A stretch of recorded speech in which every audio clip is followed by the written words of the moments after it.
So the girlies are all about romanticizing their lives. Like, that's been the conversation online for, I feel like, the last year. And I'm completely here for it. But I need to find ways to make it affordable for my life, because everything just can't be top tier lux. And so that is what we're going to talk about on this video. I'm going to highlight 3 ways that you can romanticize your life and do it in an affordable way that doesn't break the bank and still allows you to pay your bills and not stress over if you have the money to actually do both. So if you are new here, or if you are a returning member of the Maximize Money Gang, hey girl, hey, or hey boy, hey, because I know that there are many guys that watch my channel. My name is Jocelyn, and I teach Black women like you how to use your 9-to-5 incomes to save more and spend wisely and do more of the things that you love without going deeper into debt for it. So on this video, as I mentioned, we're going to talk about affordable ways to romanticize your life. And I love these tips because they've helped me so much. And I still have goals. So I want to enjoy my life, but I still got these goals. So let's just get into it. The number one way that I, romanticize my life on a consistent basis is actually like being at home and like creating a sanctuary of my home. So one of the things that I love is bubble baths. Like, I make it a whole like scene, like I use Dr. Bronner's what is it called? It's a I'm gonna put a picture on the screen, but basically it is like some Epsom salt, and it has like a lavender flavor, like a lavender smell. It smells so good. And I work out a lot, so being able to just rest my body and get the Epsom salt, and have the whole vibes is really a game changer. So the Dr. Bronner's Epsom salt, it's a liquid. You can do the actual salt, but I actually really like the liquid. I feel like it lasts a little longer, and the smell is a lot better. I also have tons of candles. Like, I am a big candle girly. Like, I feel like I got candles in every single room. But I have like some specific ones that I use for my bath and my bath only, and they smell very, like, what's the word I'm looking for? They smell like a man, okay? Because I ain't got no man right now. But, I like the smell of them without having to have one. So I have this candle, and I forgot the name of what it is. I'll try to put a picture up on it, but I found it from this Black-owned vendor. I think it's called The Gentleman or something like that, if I'm not mistaken. And then for music, I am a big lo-fi girly. Like, a guy that I used to date put me onto lo-fi. Like, I remember when he was studying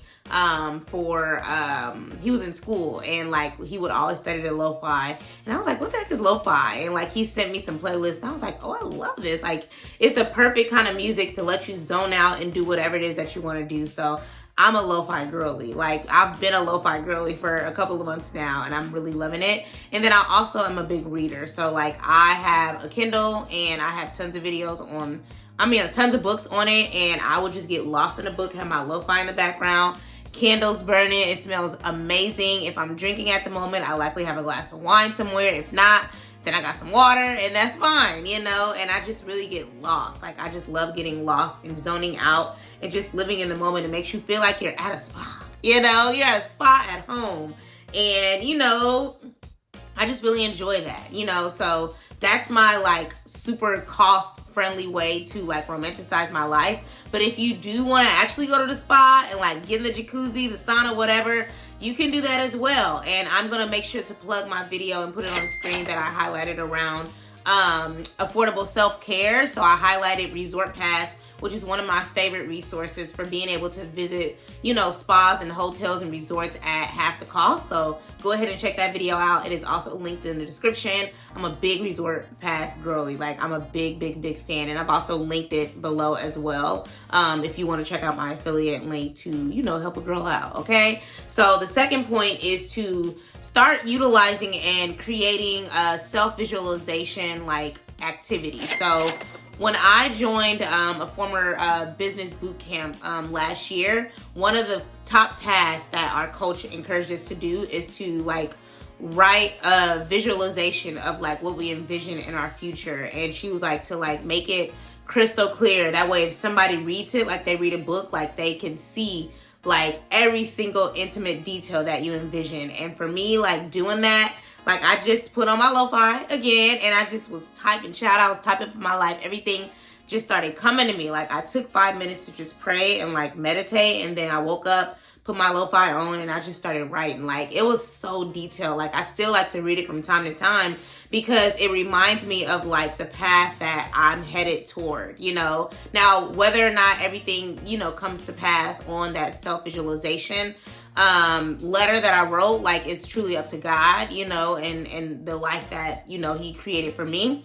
But like, I talked about my future husband, I talked about where we were, I talked about, you know, what I was doing from a career perspective. I talked about like all the intricate details that only I know because I haven't really vocalized them to many people. Most things I haven't vocalized to anybody, but there's a few things in there that, like, if someone I've really spent a lot of time with and I've discussed this with, like, they'll know. But like, it's super duper detailed, and don't feel like you only can do it one time. Like, I did it that one time in October of last year, but like, I still do other like visualization exercises, and I also write letters. You know, letters are maybe, I guess, point 2B.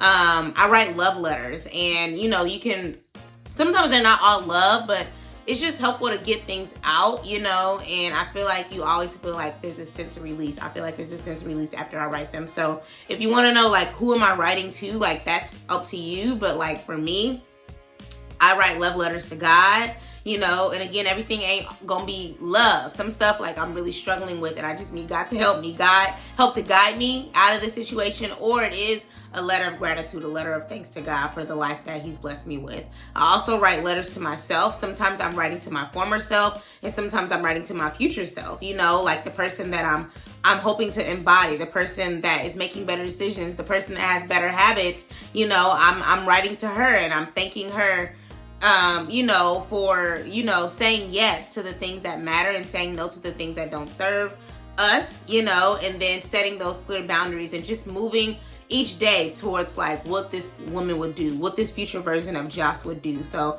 I love looking at those. I love reflecting on the ones that I wrote to my former self as well, because I've been on my own like healing journey. Like, that never ends. Like, I feel like 2021 to like 2023, it was really like, okay, girl, we gotta get our ish together. We have to get out of our own way in a lot of things. And I feel like 2021 really like, that was really when it started taking off. And each year just got more challenging, but also like I saw the work, you know, and reflected in like the decisions that I make, the people that I entertain, blah, blah, blah. And then the last letter that I write is a love letter to my future husband. So like I mentioned, I'm single, okay? Like, I ain't got nobody, but that's okay, because doing these self-visualization exercises, writing these letters to my future husband, like, I'm telling him about my day. I'm telling him about some of the dating experiences I've had. Like, I'm telling him how much I'm so thankful to have him in my life, and like how our partnership is something that I can only pray about, that I can only see it in my mind, and to be able to have it in reality, like, it just feels so real. I feel like I'm literally like talking to him as I write these things out. So like, just getting crystal clear on that, and not just making it a list of all the things that you want, like thanking him for the things that are only unique to him. You know, that way when you meet someone and they start to do some of these things or embody the way that you envision your future partner, your future husband to be, like, you'll be like, bet, okay, is this God, or is it, did the devil sing you, or is this God actually working and saying, no, baby, it's your time? You have to pray on that, because the devil knows this just as well as God does. And that's if you believe in God. But like, you got to use discernment. You know, just because they did something that was in your self-visualization or your love letter doesn't mean that they the person that God sent, okay? Check the source every single time, okay? So I love to do love letters as well. But that's point two, which is self-visualization exercises. And then point 3 is to, you know, do more of the things you love. And often that comes at a price tag, but there are many ways for you to lower that price tag. So if you like to go to the spa, as I mentioned, go ahead and check out my Resort Pass video. But if you like outdoor activities like rock climbing, or you like going to, you know, amusement parks, or you like getting your nails done, getting your hair done, like, there are so many different websites out here that can help you do that stuff at a fraction of the cost. And the 2 that I love are Groupon.com. I'll put that on the screen. It's also linked below. And then Living Social, which I don't use as much as I used to. I feel like I'm gonna have to check and see what they got going on. But I was a big living social girly, like especially when I was paying off my student loans. Like I didn't have the money, but I remember it was my mom's birthday and I was like, okay, I want to do something nice. I was living with her at the time, paying off my loans. And so I was like, okay, let's just go away for the weekend. And I found us a hotel for the night. And it was like right across the street from the Intercontinental. It was not the Intercontinental, FYI. But we did go to the spa, which was, again, right across the street at the Intercontinental. But the beach was, the hotel was on the beach, you know. It was really, really nice. The hotel was okay. I'll give it about a 3.5. Again, I was paying off my debt. At least it wasn't no bugs. Like, it gave, like, Holiday Inn, I'll say, you know. And I like Hilton, Marriott level stuff these days. So, I wanted to do something special, but, you know, I didn't want to break the bank. So, being able to find that room on Living Social for like $120, and it was in Monterey, California. If you know anything about Cali, is hella expensive, but like my mom really enjoyed it, and I was able to like still stay within the amount that I set aside for her birthday. So don't sleep.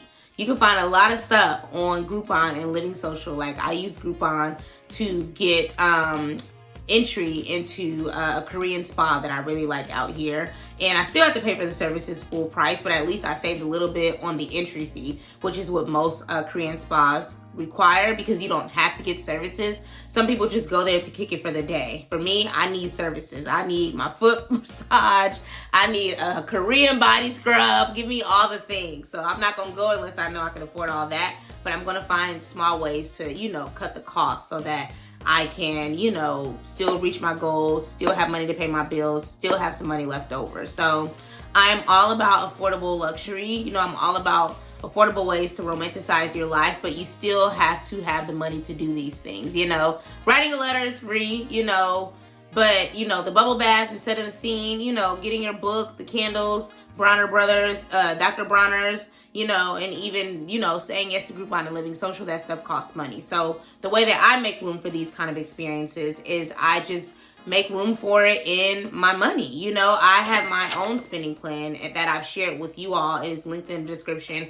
And as a 9-to-5 earning girly, like I don't have many resources for income outside of my job. So I know that I have bills. I know that I have investments. I know that I need to save, but I also know that I need to enjoy my life. And that is the beauty of the spending plan, is that there is room for you to make room for all the things that matter to you. And so I created it specifically for the busy 9-to-5 girlies who just want to live their lives a little better. You know, like they want to manage their money a little better so that they can do the things that they love and not feel like they are going into debt for it, or they feel like they have to get a second job. Like I'm hoping to alleviate all of those things, unless that's what you want to do. Like, but just understanding where our money is going and where it's coming from is really the blueprint, the blueprint of the spending plan, because it helps you to feel empowered. It helps you to understand how to assign your money a responsibility. I'm sure you've heard that somewhere online. Comment below if you've heard that. Assign your money a responsibility, like, because that's a real thing.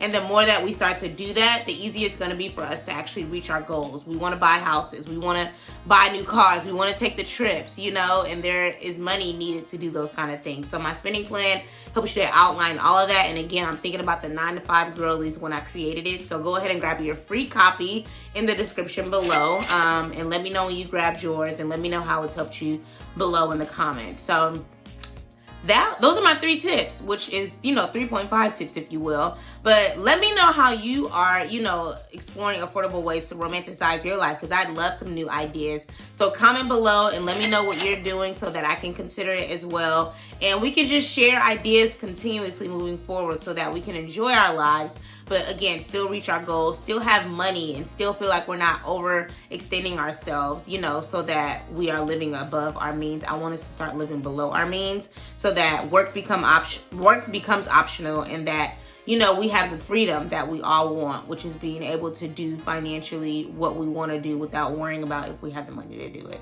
So thank you so much for watching. If you really like this video and you like this type of content, again, check out my resort pass video where I highlight basically that being the #1 way that I, you know, operate with affordable self-care as a Black woman who loves the spa, who loves hotels, and who loves resorts, even if they're in my city, which is the beauty, again, of Resort Pass. So I'll see you guys on the next video. Comment below with your suggestions and any ways that you are romanticizing your lives affordably. And again, let's just keep this conversation going. Peace.